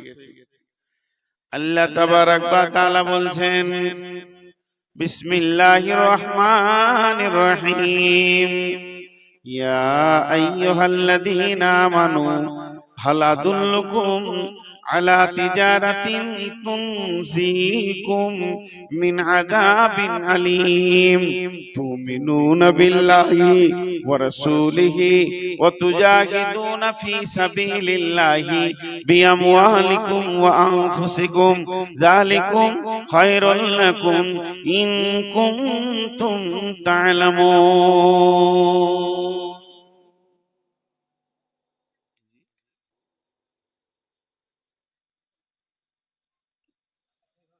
ওকে বকেছি, মাইকের সাউন্ডটা এত কমিয়েছে আমার কষ্ট হচ্ছে, দেয়নি না। প্রথমবার খুব জোরে দিলে বকে দিলাম, এখন আমার কষ্ট হচ্ছে, ঘেমে গেলাম, খুব মুশকিল, অনেক অনেক। ভাইয়া কেউ উঠবেন না, আমি একদম 10 মিনিটের মধ্যে ছেড়ে দিব। এই আয়াতটা তরজমা খালি শুনেলেন, খালি তরজমা, আমি তাফসীর করব না, তাও বলছি। ইয়া আইয়ুহাল্লাযীনা আমানু হাল আদুল্লুকুম আলা তিজারাতিন তুনজিকুম মিন আযাবিন আলীম, হে ঈমানদারেরা, তোমাদেরকে কি আমি এমন একটা ব্যবসা শিখিয়ে দেব না, যে ব্যবসাটা করলে তোমরা আযাবে আলীম থেকে বেঁচে যাবে? ওই ব্যবসাটা হলো তিনটে জিনিস। 1 নম্বর হলো তুমিনুনা বিল্লাহি, 2 নম্বরে হলো ওয়া রাসূলিহি, 3 নম্বরে হলো ওয়া তুজাহিদুনা ফি সাবিলিল্লাহ। প্রথমে তোমরা আল্লাহর উপরে ঈমান আনো, আল্লাহকে আপন সঙ্গী বানাও। আর দ্বিতীয় নম্বর হলো আমার রাসূলকে চেহারাতে নিয়ে এসো, দাড়িতে, টুপিতে, পাঞ্জাবিতে, চলাতে, বসাতে, খাওয়াতে, পেশাবে, পায়খানায়, শুয়াতে, উঠাতে, বসাতে নবীজিকে আদর্শটা গ্রহণ করো। আর 3 নম্বর ওয়া তুজাহিদুনা ফি সাবিলিল্লাহ, আল্লাহর রাস্তায় তুমি মেহনতে বেরিয়ে যাও, জিহাদে বেরিয়ে যাও, দ্বীনকে আগে বাড়ানোর জন্য। যালিকুম খায়রুল লাকুম ইন কুনতুম তা'লামুন, এটা যদি তোমরা জানতে তোমাদের জন্য ভালো, এটা যদি তোমরা জানতে। অতএব এই 3টে কাজ আমাদেরকে করতে শিখতে হবে। প্রথমে আল্লাহর উপর ঈমান আনতে হবে, আল্লাহর পায়ে মাথা নামিয়ে ডুকরে ডুকরে কাঁদতে হবে, হে আল্লাহ তোমার সঙ্গে বেয়াদবি করেছে, অনেক দূর চলে গেছে। আল্লাহ বলছেন জাহারাল ফাসাদু ফিল বাররি ওয়াল বাহরি বিমা কাসাবাত আইদিন নাস, জলে স্থলে যত রকম বিপর্যয় আসবে মানুষ তোমার হাতের কামাই, তোমরা যেমন করবে ওই রকম ফল আসবে। সূরা ফাতিহাতে আছে ইয়াকা নাবুদু ওয়া ইয়াকা নাস্তাঈন। ইয়াকা নাবুদুটা হচ্ছে নিচে থেকে উপর দিকে যাবে, আর ওয়া ইয়াকা নাস্তাঈনটা হচ্ছে উপর থেকে নিচে আসবে। আমরা নামাজে বলছি তোমারই ইবাদত করে, তার মানে বান্দার কাছ থেকে আমল আল্লাহর কাছে যাবে। তোমারই ইবাদত করি, বান্দার কাছ থেকে আমল আল্লাহর কাছে যাবে। বান্দা যেমন যেমন যেমন যেমন আমল পাঠাবে। আর দ্বিতীয়টা তারপরে হচ্ছে ওয়া ইয়াকা নাস্তাঈন, তোমারই সাহায্য চাই। এখান থেকে আমল যদি ভালো যায় ভালো সাহায্য আসবে, এখান থেকে আমল যদি খারাপ যায় খারাপ সাহায্য আসবে। সূরা ফাতিহাই বলে দিচ্ছে তুমি যেমন আমল পাঠাবে ওই রকম সাহায্য পাবে। আল্লাহ রাসূল কিয়ামতের আলামত বলতে গিয়ে বলেছেন তুআল্লিমা লিগাইরিদ দ্বীন। আপনারা একবারে জবান খুলে সমস্ত লোককে শোনার মতো উত্তর দিবেন। যতগুলি মিশন চলছে আল্লাহ রাসূল বলছেন এমন একটা দিন আসবে সলিড যেখানে শিক্ষা হয়, তার থেকে দুনিয়ার শিক্ষার পেছনে মানুষ দৌড়বে। আজকে হজবিডাঙ্গার মাদ্রাসাটার কত বয়স হলো কাগজে একটা লিখেন, আর এই পাশে যে মিশন গুলো কদিনকার বয়স হলো লিখেন। আজকে মিশনে 15,000 টাকা মাস দিয়ে আর 25,000 টাকা ভর্তি, গোপনে সেক্রেটারিকে আরো 20,000 টাকা দিয়ে কত কলা কীর্তন সব খবর আমাদের কাছে আছে, দিয়ে ছেলেকে পড়াচ্ছে। আর মাদ্রাসায় যাকে পড়াচ্ছে খালি একবার সেক্রেটারি বলে দেয় যে মাসে 6,000 লাগে, ও ছেলে ঘরে চলে, তখন ওসর খা, ফিতরা খা, যাকাত খা, বাইতুল মাল খা, মাদ্রাসায় খরচায় খেলেন, কেউ দিবে না। আর মার কি সাধে আসছে গো, মার কি সাধে আসছে। গিরিল মিস্ত্রিকে দেখেছেন, গিরিল লোহার গিরিল যারা তৈরি করে ওদের হাতে একটা হাতুড়ি থাকে, এমনি করে দেখবে বাটটাকে, যেখানে টানা ফটাম করে মারবে। এখন বিজেপি কে গিরিল মিস্ত্রি তৈরি করেছে আল্লাহ, আর আমাদেরকে বাট তৈরি করেছে। পিটা পিটা, যেখানে টানা দেখবি ওখানে পিটাও, হাঁটু ভেঙে দেওয়ার সুয়া করা। আমরা কত পার্সেন্ট কোরআনের সাথে আমাদের জিন্দেগি মেল আছে? আমি আর কোরআন কত পার্সেন্ট মেল আছে? 100-তে 5%। বাংলাদেশে একটা ছেলে উঠে বলেছিল হুজুর 5% হবে, তাই যদি হয় তাহলে 95% কোরআনের বাইরে হাঁটছি আমরা। মার কি সাথে আসছে, সুবহানাল্লাহ। হজবিরাঙ্গার লোক খুব কষ্টতে আছে। এই যে এত মুখ চলা মেয়ে নিয়ে আপনারা সংসার করছেন গো, কি কষ্টে আছে আল্লাহ জানে। ভাইরে আমি গরিব মানুষ হলে সবাইকে 2টা করে জিলাপি খাওয়াতাম। এত কষ্টে আছেন আপনারা, এইভাবে ঘরেও বকে তো ওই লেগি বেটা ছেলে গুলো রোডে দেখতে পাই বেশি, গাড়ি নিয়ে দিকে যাই তো ঘরে থাকবে কেন? এই যে মেশিন চলছে বেশিক্ষণ তো টিকতে দিবে না। আল্লাহ খুশি কত, হ্যাঁ খুশি কত, স্বামীকে হারিয়েছে তার খুশি। হে আল্লাহ, এক আজীব জিনিস, এক চান্সে মাল এনে কেউ রাজি করতে পারবে না। হাজি হাটে আমিও যাই, সবজি কিনে খাই, আপনারা যেমন খান আমিও খাই। তো বেগুন, শসা, টমেটো, আলু, পেঁয়াজ সবাই হাত দিয়ে দিয়ে দেখে কিনা। আমার ভাই ওইটা হয় না। আমার কিছু গুলো পরিচিত আছে আমার সবজি হাটে, এটা দাও, এটা 500 দাও, এটা 1 কেজি দাও, এটা 2 কেজি দাও, এটা পেঁয়াজ দাও। ও হিন্দুদের ছেলে কাকু কাকু করে, কাকু আর কি দিব, আর কি দিলে কত হলো রে বল, 200 টাকা, 280 কি 250 একটা হিসাব করে বলে দেয়, দিলাম চলে এলাম। হাট আমি ভালো নিচ্ছি, জানে যে লেড়ে দেখবে না, দামও করবে না, তা ভালো মালটাই আমাকে দিয়েছে। তো মেয়েরা তো ভুল দেখবি, খুঁজেই পাবে ভুল। আর হাট নেমে ঘরে নামিয়েছি, বেগুনটা শুরু করে দিলে। আপনাদের ঘরে যে জিনিস আমার ঘরেও সেই জিনিস। ভাবেন না যে মৌলবীর ঘরেটা ভালো। হ্যাঁ, খালি ভুল দেখছে, বুঝছেন? হাজি সাহেব নিজের লোক শুনেন, খালি বলছে এটা ভুল, এটা ভুল। তুমি ভালো হাট আনতে পারো না। শেষ রেজাল্ট দিলাম, শেষ রেজাল্টটা কি দিলে? তুমি ভালো হাট আনতে পারো না। তো আমি হালকা করে বললাম, বেটি আছে, জামাই নাই, আর ও আছে। হালকা করে বললাম যে তোমাকে যখন বিয়ে করেছিলাম তখনই ভাবতে হতো চয়েসে আর খারাপ, তাহলে আর জীবনে ভালো কোথা পাবে? তো হিসাব ছাড়া গল্প করছে। তো আজকে টোটাল বক্তব্যটা আপনাদেরকে 1 মিনিটে শোনাবো।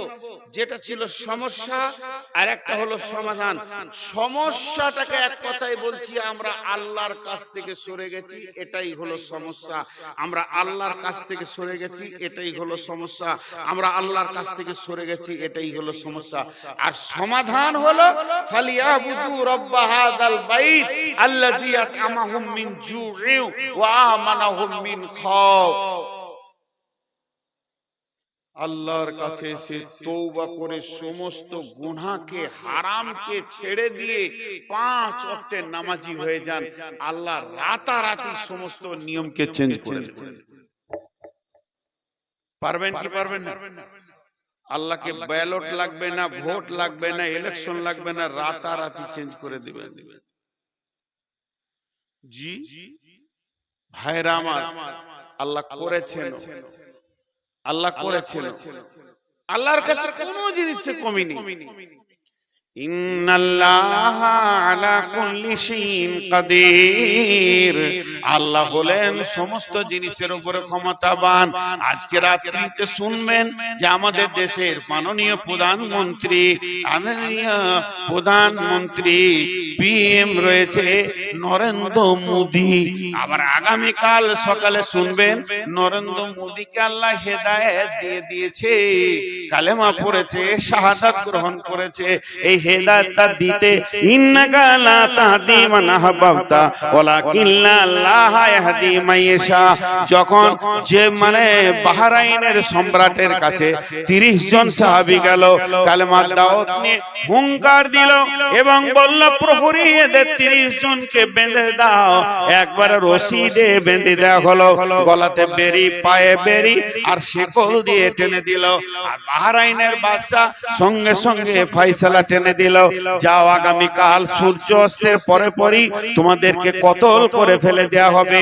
আর এই কথাটা যখনই ঘোষণা করলো, 30 জন সাহাবী ছিলেন, আর 30 জনের মধ্যে হেড ছিল হযরতে সাঈদ রাদিয়াল্লাহু তাআলা আনহু। একবার বসলেন আর একবার উঠলেন, আর যখনই বসে উঠেছে সাঈদকে জিজ্ঞাসা করছে, সাঈদ তুমি কেন বাহরাইনে এসেছো বলো? সাঈদ বলল, আমি কিছু বলবো না, আমার বলার অধিকার নাই।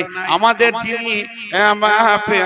যিনি প্রধান মিনিস্টার রয়েছে, যিনি আমাদের আদর্শ রয়েছেন, নবী মুহাম্মদ সাল্লাল্লাহু আলাইহি সাল্লাম আপনাকে একটা চিঠি দিয়েছেন, এই চিঠিটা দিতে আমি এসেছি। আমার সঙ্গে 30 জন এসেছে। চিঠিটা বাহরাইনের সম্রাট ইবনে সারওয়ারের হাতে ধরিয়ে দিল। ইবনে সারওয়ার চিঠিটা পড়ার পর মেঘের মতো গর্জন, এত বড় সাহস, এত আসপর্দা! সে মক্কার মাটিতে মেষ চড়ায়, সে মক্কার মাটিতে ছাগল চড়ায়, আর আমার মতো বাদশাকে বলে নাকি তাকে নবী বলে মেনে নিতে হবে। এর রাগ সহ্য করতে পারলো না। 30 জনকে বেঁধে দাও, বেঁধে দেওয়া হলো, শেকল বেরি লাগিয়ে দেওয়া হলো, মহারানা লেখা হলো, পররানা লেখা হলো, আগামী কাল সূর্য অস্তের পরে পরেই কতল হয়ে যাবে। এবার সাঈদ একবার উঠেছে, বসেছে। এমন সময় সাঈদকে বলছে, তোমাকে চিনা চিনা লাগছে। তখন সাঈদ বলে দিলেন, বাদশা নামদার শুনেলেন, আপনি আমাকে চিনবেন, আমার বাড়ি হলো তায়েফ, আমার নাম সাঈদ, আমি বিশ্ব নবীর একটা শিষ্য, আমি সাঈদ আপনাকে চিনি। কেন?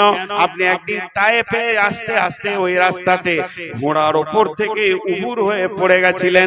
কেন পড়েছিলেন আমি জানি না, আপনার ঘোড়া আর আপনি পড়ে গেছিলেন। আমি তখন ধরে পানি এনে আপনাকে দিয়েছিলাম, আপনার ঘোড়াকে দিয়েছিলাম, সান্ত্বনা দিয়ে পাঠিয়েছিলাম। তখন বাদশা বলছে, হ্যাঁ তুমি আমার উপকার করেছো, তাহলে তোমার আমি একটা উপকার করব, বলো তুমি কি চাও? তবে মৃত্যুদণ্ডের আদেশ দিয়েছি, এইটাই খালি রদ হবে না, তোমার মনের বাসনা তুমি বলতে পারো, আমি পূরণ করব। তখন সাইদ বলল, আমি একটু চাই। আমি যখন এসেছি এদিকে বেরিয়ে রসুলের চিঠি নিয়ে, তখন আমার মা পেছন থেকে ডেকে বলেছিল, বেটা সাইদ একবার বাড়ি ফিরে আয়, তোর পুত্র সন্তান হয়েছে, তুই একবার দেখে যা। কারণ আমার বিবি ডেলিভারি প্রসব যন্ত্রণায় ছিল, ওই অবস্থায় বেরিয়ে এসেছি, আমি আর সন্তানটা দেখতে যাইনি।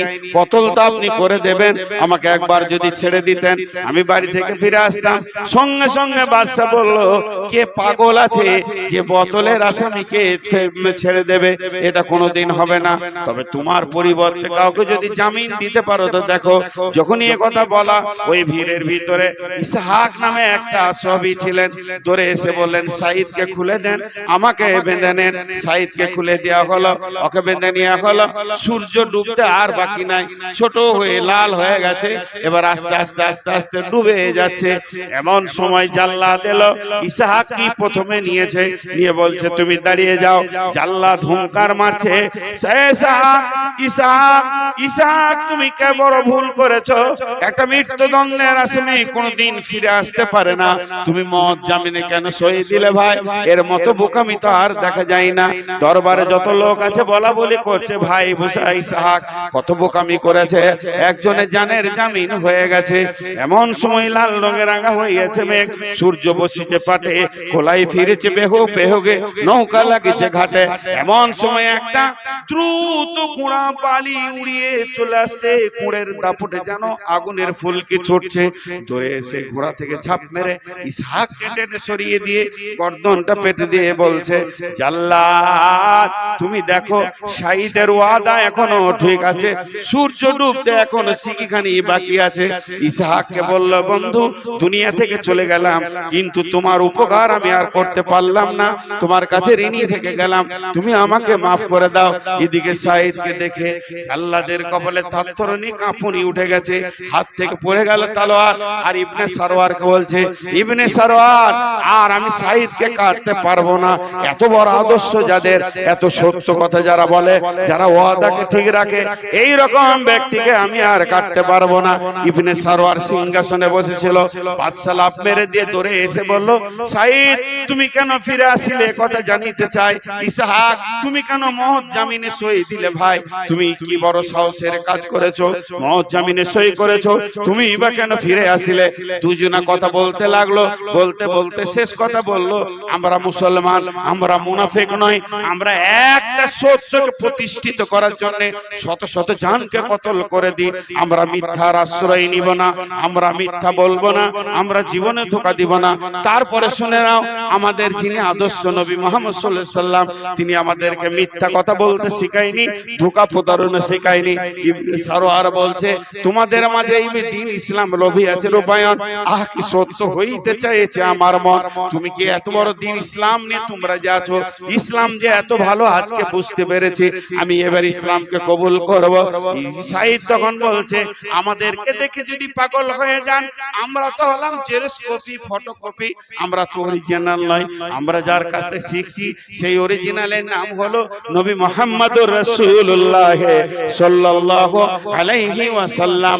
সামনে শুনে ইবনে সারওয়ার বলছে, চলো চলো চলো, আমাকে এক্ষুনি নিয়ে চলো, না হলে বিলম্ব হয়ে যাচ্ছে, আমি তার হাতে হাত দিয়ে কালেমা শাহাদাত গ্রহণ করব।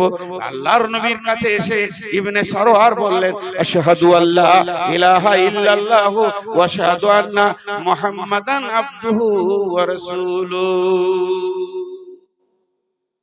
একটা সাহাবীর আদর্শে একটা দেশ জয় হলো, একটা বাদশা কালেমা চেঞ্জ করে নিল, একটা আদর্শে। হে মুসলমান, আমরা আমাদের আসল ইসলামটাকে আর কাউকে দেখাতে পারিনি, অন্য জাতিকে। আমরা আমাদের আসল ইসলামটাকে আমাদের ব্যবহার দ্বারা অন্য জাতিকে দেখাতে পারিনি।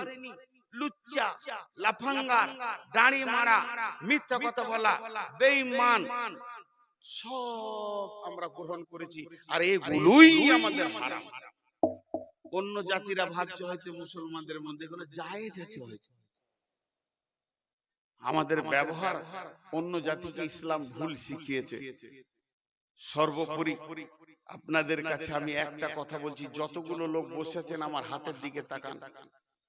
কেউ আমার ছেলের বয়সে বাপজি, যিনি আমার বড় বাপের বয়সে তাকে আব্বা বলছি, যিনি আমার বয়সে বন্ধু, 3টে মিনিট উঠিয়েন না।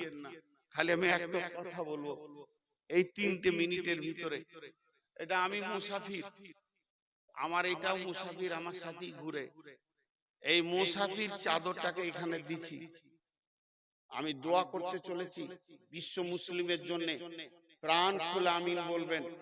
আর যতজন বসে আছেন এই চাদরে হাতটা দিয়ে যাবেন, 1000, 500, 200, 100, এগুলো আমার আবদার। যদি না থাকে আপনি 1 টাকা দেবেন, সেটাও যদি না থাকে আপনি খালি হাতটা রেখে যাবেন। আর তারপরেও যদি এটা রেখে না যান, ওই দিকে পালিয়ে যান, তো উনি হাত তুলে, ওনার সঙ্গে আমার কিছুক্ষণ কথা আছে যে কেন উ যাবে। সবারই কাছে আমি আবদার করেছি একটা 1000 টাকা দিবেন, এটা আমার আবদার। আমি আবদার করছি একটা 500 টাকা দিবেন, আর আবদার করছি না হলে একটা 200 টাকা 100 টাকার নিচে নামছি না। আমি আপনাদের ছোট ভাই, বড় ভাই, আপনার বাপের তুল্য, না হয় আপনার বেটার তুল্য। এই টাকাটা আপনারা এই চাদরে দিয়ে যাবেন, ওইদিকে চলে যাবেন না। আল্লাহর কসম আমি বদদুয়া দিছি না, আমার হক নাই বদদুয়া দেওয়ার, আপনারা এমন কোন আমার অন্যায় করেননি যে বদদুয়া দেব।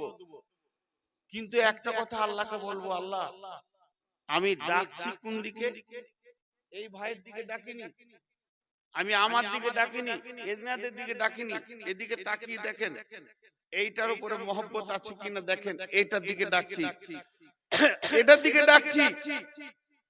শুধু এইটাকে ছেড়েছি বলি এত লাঞ্ছিত, আবার ওটাকে জড়িয়ে ধরি, ওইটাই আমাদের পথ, সব সমস্যার সমাধান হয়ে যাবে। আমি আপনাদের কাছে এই চাদরটা দিচ্ছি, এইখানে ধরবে একটা ছেলে, সকলে আসবেন, জোরে বলেন ইনশাআল্লাহ। ওই পেছনকার ওলারা আরো জোরে বলেন ইনশাআল্লাহ।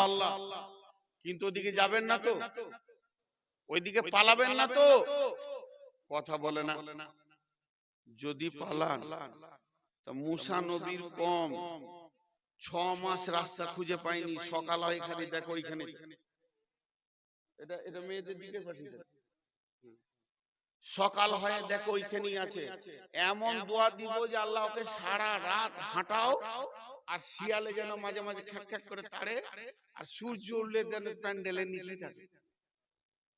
জি ভাই, সবাই আসবে, আমি আল্লাহর উপরে ভরসা রাখি যে সবাই আসবে। বসো, আমি দোয়া দিচ্ছি, আপনারা জোরে জোরে আমিন বলবেন। বসো বলেছি, বসতে কি মন চায়? এইখানে দাঁড়াবে, এখানে, এই সামনে, ওই এখন নয়, 1 মিনিট, সকলে বুঝে বুঝে আমিন বলেন। এই আল্লাহ আমাদের সন্ধ্যা থেকে এই পর্যন্ত যতগুলো কোরআন হাদিসের কথা হলো, তুমি মানার তৌফিক দাও। এই আল্লাহ আমি সহ আমাদের সমস্ত মুসলমান ভাই, কি হলো তাহলে আপনারা করেন, আমি ছেড়ে দিই। বেশি বুঝছে, এখানে আসলে বেশি দিবে, আমার সামনে আসলে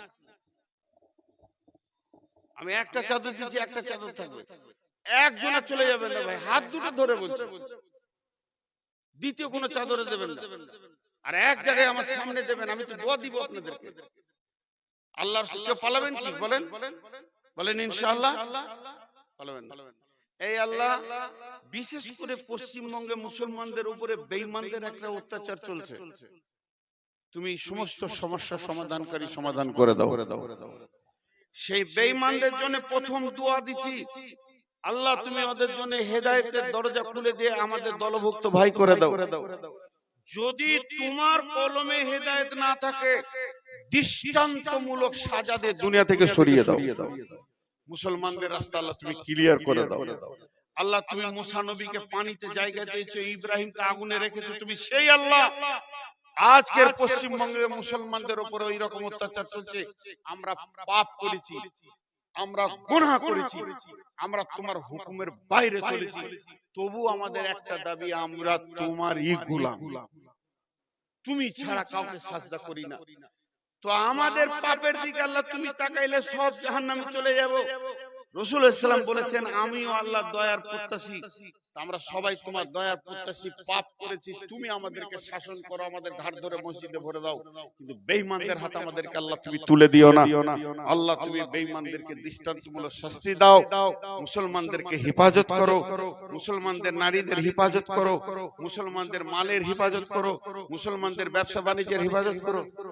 আমিন বলাটাও পর্যন্ত নাই। এবার আপনাদের কাছে একটা রেজাল্ট চাইছি, এই জাতি বাঁচতে পারবে? আমার দোয়াটা কবুল হোক আর না হোক, এখানে ফেরেশতা আছে আমিন বলছে, ফেরেশতার সঙ্গে আমিন যদি হয়ে যায়, তার দোয়া কবুল হয়ে গেলে সব সমস্যার সমাধান হয়ে যাবে। মুসলমান এটাও চাইছে না। আমিন কেন বলবো? আমিন কেন বলবো? আমার তো একটা মান সম্মান আছে, আমিন বলা যায়। কিন্তু যদি বলা হয় তৃণমূল কংগ্রেস, আল্লাহ বলে তোর ঠান্ডা কি করে করতে হয় আমি জানি। আর দোয়া দিব, দোয়া নিচ্ছে না যেখানকার লোক, সেখানে দোয়া দেওয়াটা ইসলাম থেকে মানা আছে। যে শরীয়ত গ্রহণ করবে না তাকে শরীয়তের কথা বলতে যেও না। জি, এত সমস্যার একটা দোয়া, আমি মুসাফির, আমি বেঈমান, আমি বদমাশ, আমি মুনাফিক, আমি সমস্ত রকম গুনাহ আছে, কিন্তু মুসাফিরের দোয়া কবুল হবে।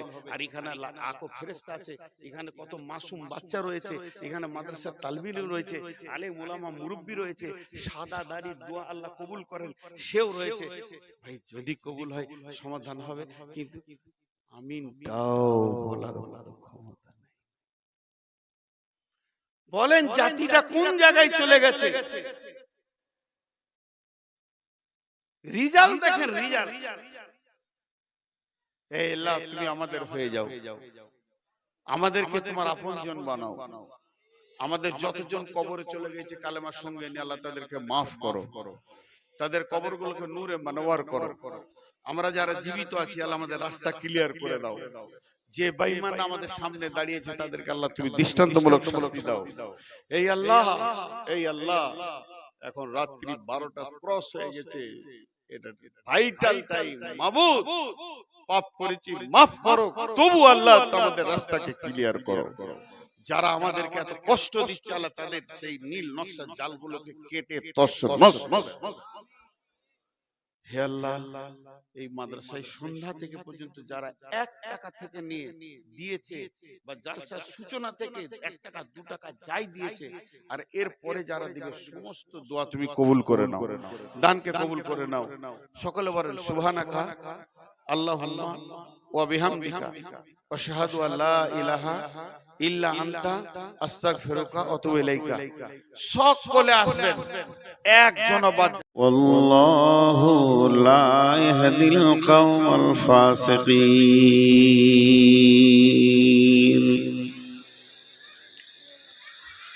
বিসমিল্লাহির রহমানির রহিম।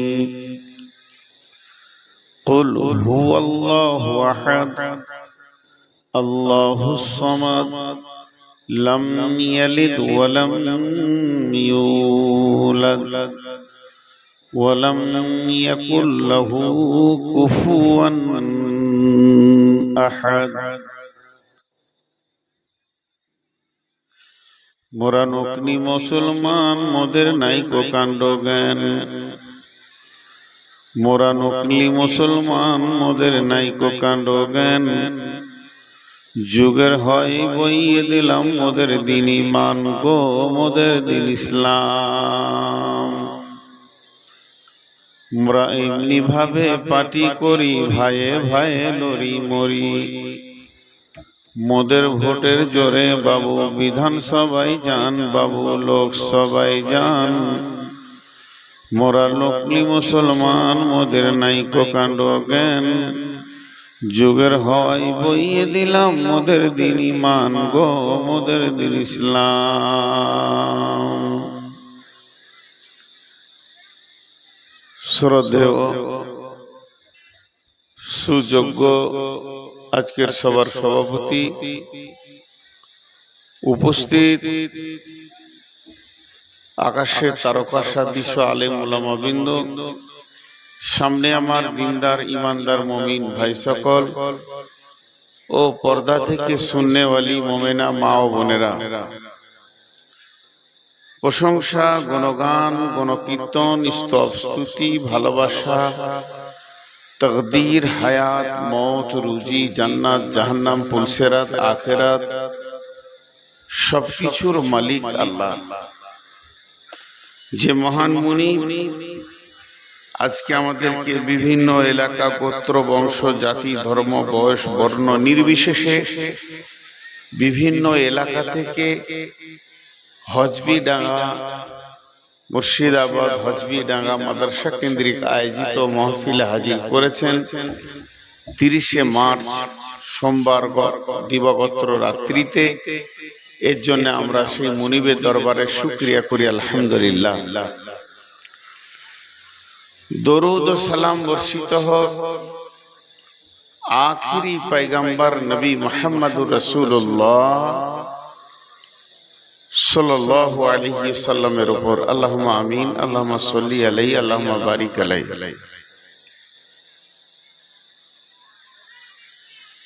আমি আপনাদের সামনে গ্রন্থ মুকুট আল কোরআন থেকে কয়েকটি আয়াত তেলাওয়াত করেছি, যেগুলো সামনে রেখে কিছু কথা বলবো বলে নিয়ত করেছি। যদি আমার মাবুদ আমাকে তৌফিক দেন তো আমার তৌফিক ইল্লা বিল্লাহি আলাইহি তাওয়াক্কালতু ওয়া ইলাইহি উনীব।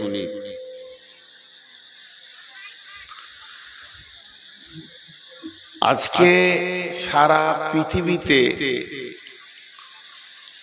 মুসলিম নামে গোষ্ঠীর উপরে স্টিম রোলার চলছে।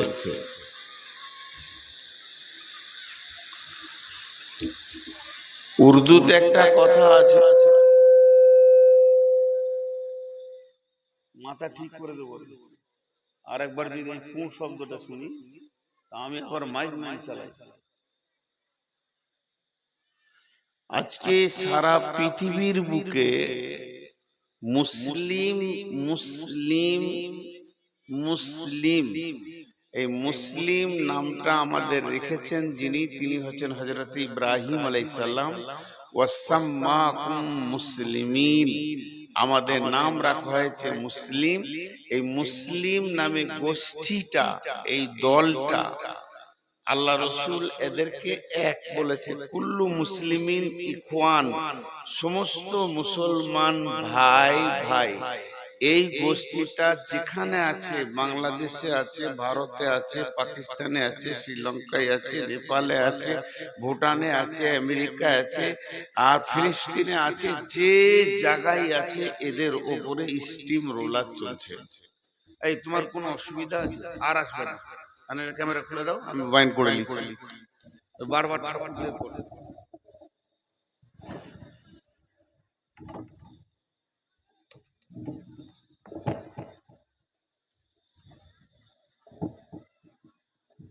ইয়া আল্লাহ।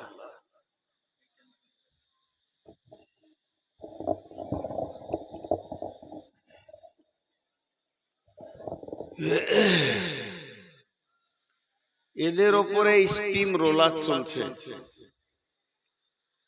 হিন্দিতে একটা কথা আছে, হালাত আতে নেহি ভেজা যাতা হ্যায়।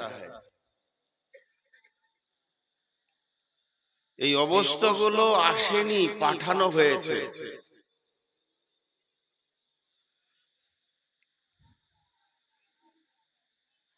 একটু মনোযোগ দেবেন, 2-10 মিনিট, বেশি সময় নিব না।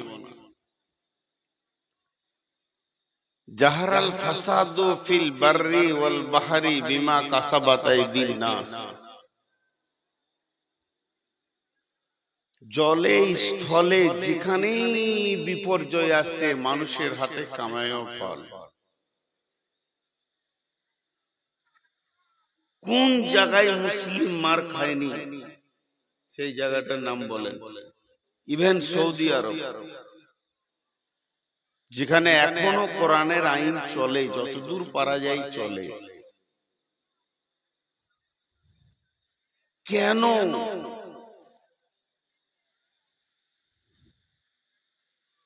কি কারণে এই ঘটনাটা ঘটছে?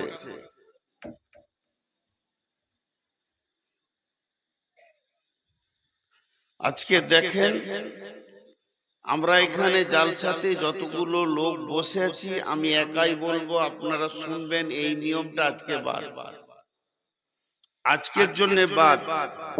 আজকে একটু আমরা পর্যালোচনায় বসেছি আমাদের অবস্থাকে নিয়ে, মনে করেলেন। প্রয়োজন হলে আপনি বলবেন, আমি শুনবো। এখনো ঘুমিয়ে আছে, জাগো মুসলিম জাগো। ঘুমানোর দিন নাই। যেগুলোকে বিচারাধীন স্ট্যাম্প মেরেছে, আর মাত্র কটা দিন টাইম আছে, একটাও ভোটার লিস্ট আসবে না। বিজেপি যদি এসে যায়, বিজেপি বডিটার নাম আর ওর ইঞ্জিনের নাম হচ্ছে আরএসএস। বিজেপি নামে গাড়িটাকে চালাচ্ছে আরএসএস। এ যদি একবার এসে যায়, ওগুলো বাতিল হবে। কখন আসবে আপনাকে তাও বলবে না। রাত 12টা, 1টা, 2টো রেড করবে। কোন বাড়িতে কোন মেয়েটা, কোন ছেলেটা, কাকে এই স্ট্যাম্প মারা হয়েছে আপনি আমি জানি না। ওদের কাছে সব লিস্ট আছে, এবং সে কোন রুমে শুয়ে থাকে এ খবর তাদের কাছে গোয়েন্দা মারফত পৌঁছে গেছে। তুলে নিয়ে যাবে, ডিটেকশন ক্যাম্পে ভরে দেবে। ছেলে মেয়ে একসাথে থাকবে, পর্দা পুশিদা কিছু নাই, একটা বাথরুম। আর সপ্তাহে একদিন খাবার পাবে কি পাবে না, এটা জেলখানা নয়, লাশ আসবে, লাশ। আর মেয়ে ছেলেগুলো ব্যবহার হবে, ব্যবহার হবে, ব্যবহার হবে। রাতে তুলে নিয়ে যাবে, ব্যবহার করবে, সকালে ডিটেকশন ক্যাম্পে দিয়ে যাবে।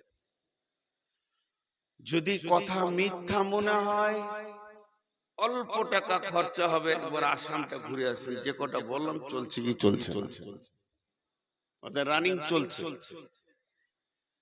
একটা ফ্যামিলি থেকে 17 জনকে নিয়ে যাচ্ছে, 3 জন রেখে যাচ্ছে, তার মধ্যে একটা 2 বছরের বাচ্চা। মাকে তুলে নিয়ে চলে আসছে। আর কদিন পরই খালি ভোটটা রেজাল্ট টাকা। জাগো মুসলিম জাগো, আর ঘুমাইও না। এটা একটা প্রতিরোধ। এটাকে প্রতিরোধ করার একটাই রাস্তা, সেটা হচ্ছে একসঙ্গে নামতে হবে। আমার নাম এসে গেছে, আমি বেঁচে গেলাম, এটা নয়। একসঙ্গে নামতে হবে। আল্লাহ কি বলছেন? এবার আমি আয়াতের দিকে যাচ্ছি। গোটা পশ্চিমবঙ্গে যেগুলো মেধা মেধা মুসলিম ছেলে 10টাকে নিয়ে এক জায়গায় বসে, এটা হচ্ছে কেন? রিপেয়ার করব কি করে? বুদ্ধি বের করেন, কিছুই বুদ্ধি পাবেন না। কেউ বলবে শিবসেনা চাল, কেউ বলবে তৃণমূলের চাল, কেউ বলবে আরএসএস এর চাল, কেউ বলবে না মমতাই পেঁচ লাগিয়ে পড়ালো। যার যেমন ব্রেন আছে সে সেরকম বক্তব্য রাখছে, যার যেমন ব্রেন আছে, যার যেমন আইডিয়া আছে, যে যেরকম ভাবে সে সেরকম বক্তব্য রাখবে, সে সেরকম আপনাকে জ্ঞান দিবে। কিন্তু যার কাছে সলিড কোরআন আর হাদিস আছে, একজন বিখ্যাত আলেম কিনে বসেন, এটা হচ্ছে কেন? উনি বলবেন আলাদা আলাদা।